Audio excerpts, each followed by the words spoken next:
Hey guys, it's Eric. Listen, a real quick video tonight, but one that I needed to make. A lot of videos that I've made about shortwave radio get a similar comment posted to them.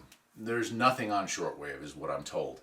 And although I've made videos disputing that, showing websites that show the many shows that are out there on shortwave, if you have a decent antenna, you can pick them up worldwide. I did want to take a second to point out that there's a new show that's going to be on shortwave starting tomorrow, Saturday, June the 4th. At 6 p.m. Eastern Time, and that show is my show. If you've never heard of the Midnight Cafe, welcome. And if you have heard of the Midnight Cafe but know it either as a podcast or in video format, well, we're back. And we're back on the radio, 50,000 watts on WBCQ 7490.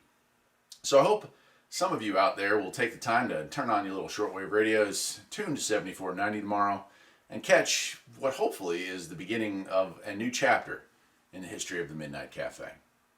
That's it. I told you it'd be a short video, and I'll see you all tomorrow night. Take care.